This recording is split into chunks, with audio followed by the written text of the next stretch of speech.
I, female 27, have been married to my wonderful husband, 30, for 5 years, but we've been together for 7 years. In all that time, my parents, female 58 and male 60, have never really taken a shine to him, but everyone has always been amicable. That is, everyone except my sister, 22, who seems to think that the world revolves around her. She is the light of my parents' lives and can do absolutely no wrong in their eyes. So simply put, my husband and I generally keep our distance from her. Last weekend was my dad's 60th birthday, and everyone was invited. My husband and I went knowing my sister would be there, but we didn't think much of it. Instead, we expected a pleasant evening celebrating my dad. It is important to note, before we go further, that my husband follows certain dietary restrictions as part of his religion, which I'm keeping vague. Still, everyone in the family knows and has been accommodating thus far. Unfortunately, after everyone had eaten dinner, my sister announced that she had specifically asked the caterers to add in some of the restricted foods so that she could test if my husband would even know the difference. To say the least, I was furious. Just for clarification purposes, the restricted ingredients were added into sauces, and there were no noticeable pieces. My husband and I were both absolutely appalled and just walked out, while my sister yelled that she didn't get the big deal and that we needed to take the sticks out of our butts. My parents had absolutely nothing to say and just watched. They later texted me that I should consider that my sister was young and didn't know better. I did not respond. I guess that leads me to the title. I've absolutely gone no contact with everyone since the party and have not responded to a single message or phone call, nor has my husband. When my parents showed up at the house, we didn't open the door. I didn't go to reception when they showed up at work. I have not laid eyes on them at all. Today, some cops knocked on the door, saying they had received a missing persons report and were looking for me. Fortunately, that was all solved quite quickly, in that I never actually went missing. But now my friends are saying I wasted police resources when I could have just texted my parents back, saying that I didn't want to hear from them. I just feel like a grown woman shouldn't have to justify where she is to her parents. Not the idiot. You didn't waste police resources.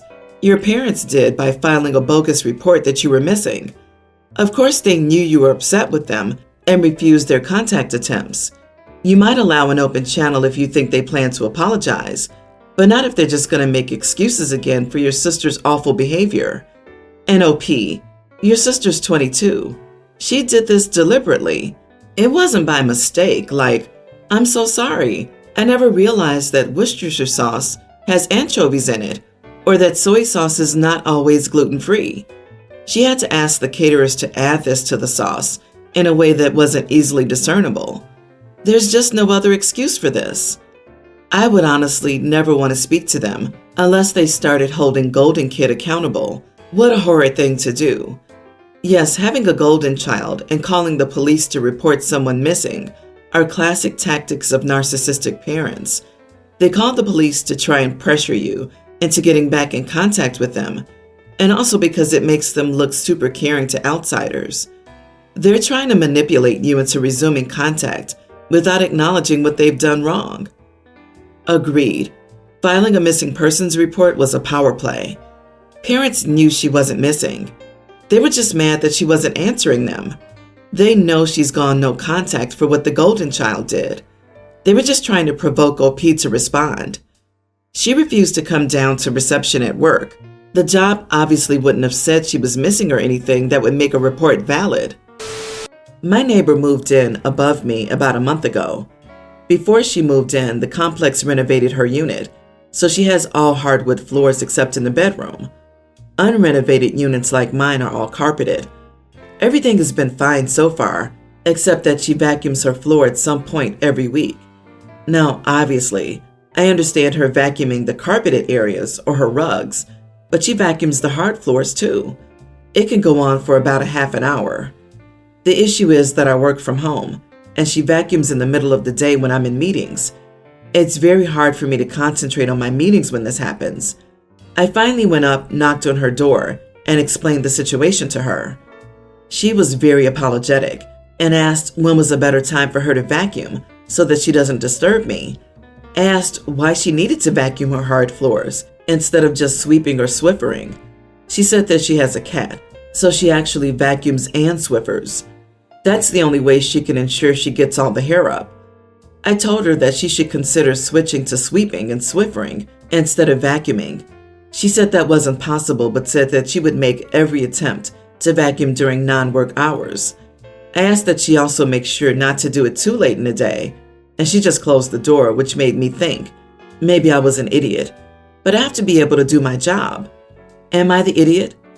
You are the idiot. She has every right to vacuum whenever she wants, and she was kind and accommodating in asking what time would work for you.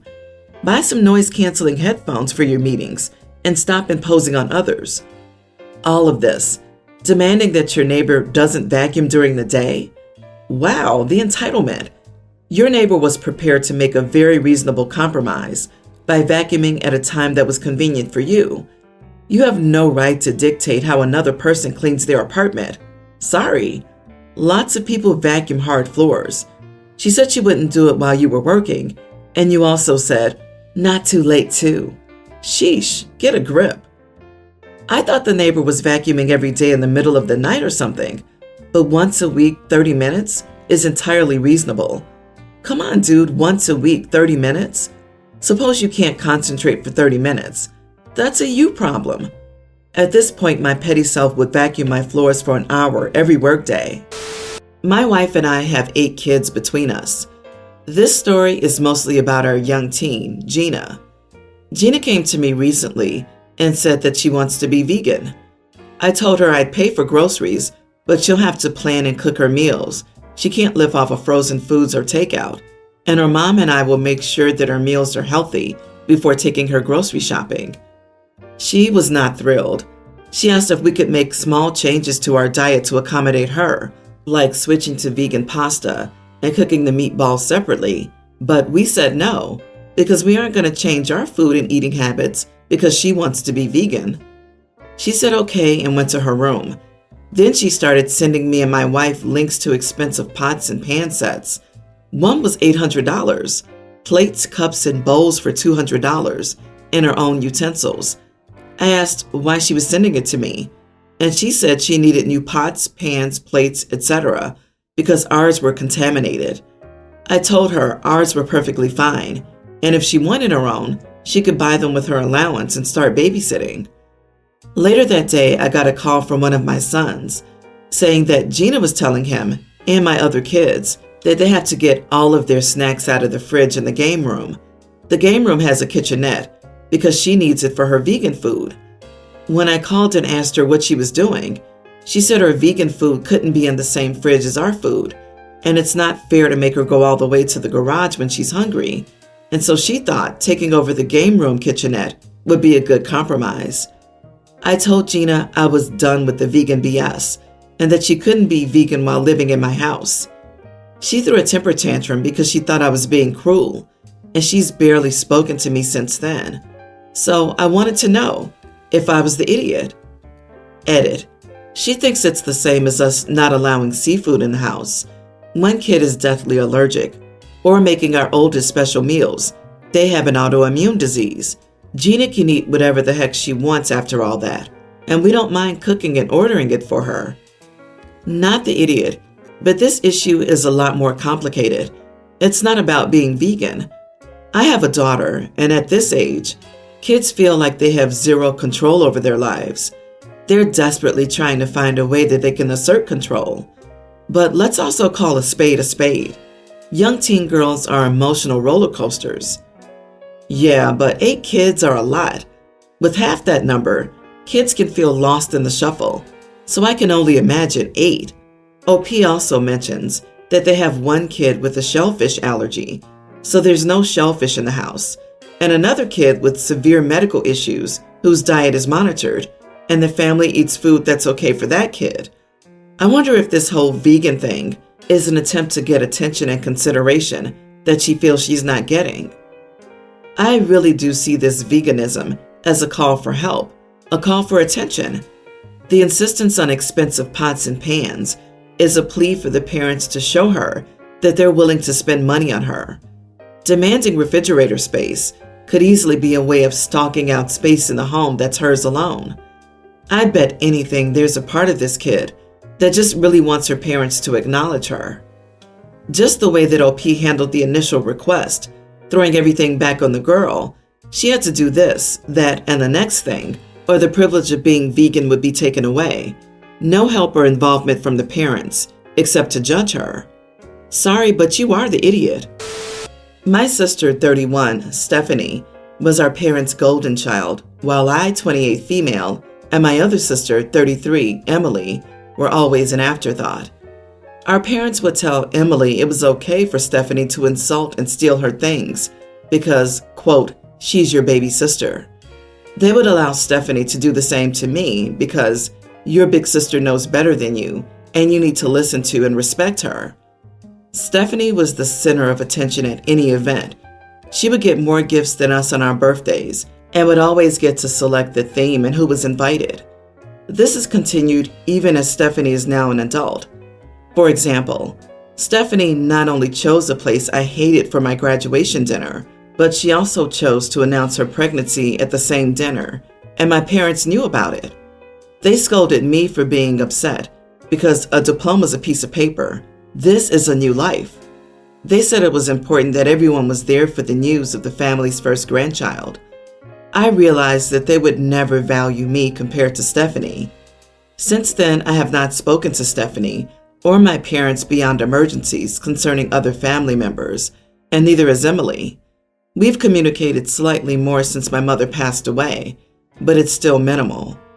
I'm getting married, and my father's reached out to me about the plans for him and Stephanie to arrive early, since he assumed he would walk me down the aisle. At the same time, Stephanie would be an honorary lead bridesmaid of sorts. Emily's already my maid of honor. I explained to my father that Matt, my best friend since college, would be walking me down the aisle. My father started commenting on how this was ridiculous and disrespectful because the man who raised me and gave me life should matter more to me than some college buddy. He then demanded to know about Stephanie's spot as a bridesmaid. I told him that Stephanie was not invited to the wedding because I knew if Stephanie attended, she would always be the center of attention. I want a day about me and my accomplishments and milestones instead of it being all about Stephanie. I don't care how bratty it sounds. He kept arguing. I got fed up and told him he could go walk the daughter he cared about down the aisle and hung up. Now multiple people, mostly extended family, are calling me an idiot on various points. They're saying how my mother became extremely ill during her pregnancy with Stephanie. The doctors weren't optimistic about their survival, and I could never truly understand what that would be like to live in constant fear of losing your child. Many are saying that I'm wrong to ban Stephanie from the wedding because, in a way, she's also a victim of our parents' favoritism. They point out that Stephanie isn't having the easiest time in life right now, and she could use some sisterly support and involvement. I disagree with these points, but am I the idiot? Not the idiot. Stephanie can speak to a professional about the tough time that she's having. However, it's not on you to hold your breath for the entirety of your wedding day. As for Dad, yeah, you don't get to play favorites and assume you're the apple of all your children's eyes. Ignore the extended family and their BS reasons. They weren't living your life for even an hour, so away with them. Away with them sounds Shakespearean. Love it. And this was exactly my thought. If Stephanie was a victim of this behavior, so was OP. So unless and until Stephanie can show she's realized her behavior was hurtful to others and she can be in an event without ruining it for others, she's unwelcome. Because you know who else was a victim of the parents' favoritism? OP. It sounds like it's about time Stephanie was put in her place, and the same goes for your father. Enjoy your wedding without them. For once in your life, this day is about you, and you don't want people around you who'll bring you down or gossip behind your back. So I hope you have a fantastic day and make some great memories with your sister, Emily, who cares about you. I, female 33, am a mother of 2. Last week, my sister, 37, asked me if I could babysit her son, Ben, tween, over the weekend, as she and her husband needed to attend her friend's child-free wedding. Her original plan was for Ben to stay with our parents, but they bailed on her. I talked to my husband and we agreed. Our kids like spending time with their older cousin, which could be a nice little bonding experience. Ben would stay with us from Saturday morning, and my sister agreed to pick him up on Sunday afternoon.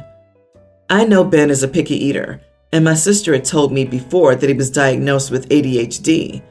I didn't know how extreme his picky eating was until I babysit him that weekend. When dinner time rolled around on Saturday, I told Ben that we were having spaghetti for dinner. Ben started getting agitated and said that he didn't like spaghetti. I asked him if he's tried spaghetti, and he said he had, that he didn't like it. While cooking, I tried to persuade Ben to try some plain spaghetti or some of the sauce separately because I thought that would help, but he outright refused and started raising his voice. Admittedly, I've never had a big issue with picky eating in either of my children, and my kids are both neurotypical, so I'm not very experienced in that department. However, Ben started demanding that I make chicken nuggets for dinner, which riled up my kids, who started saying they also wanted chicken nuggets. I firmly told Ben that spaghetti is what's on the menu for dinner, and that I'm not making a separate dinner for him. Plus, we don't even have chicken nuggets. Ben started screaming at me and ran off to shut himself in the bathroom. My husband tried to talk to Ben and get him to come out of the bathroom. He reluctantly came out after around 20 minutes. Ben was still adamant that he wouldn't try the spaghetti or the sauce. I told Ben he could help himself to what we have in the kitchen and make himself a sandwich or toast. So Ben made himself some sandwiches with deli slices and cheese, and that was his dinner. When my sister collected Ben the next day, I told her what had happened privately. My sister was really mad and said that I handled it really poorly. She said Ben's safe foods for dinner are chicken nuggets, plain ramen noodles, and mashed potatoes, and said that he wouldn't eat anything else for dinner. I told my sister that she didn't tell me that. She said he's old enough to speak for himself, and I should have just made Ben the separate dinner he asked for, and said that depriving him of safe foods is cruel, and that I didn't feed him properly. Not the idiot. Your sister should have sent him over with his own dinner, or given you a heads up so that you could do your meal prep accordingly. Pretty rude of her to chastise you for her lack of communication. My kid is autistic and has a ton of food-related issues. He can be extremely picky. So my husband and I do this for his meals when he's not with us. Provide a list or the food itself. If he eats, great. If he doesn't, oh well, not a surprise. I'll make him something when we get home.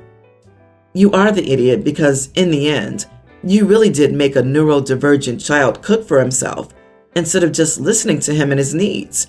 You're a parent. Wouldn't you ask the other parent if the child has any food preferences or allergies? I get your sister didn't tell you his food requirements, but you knew your nephew was a picky eater already.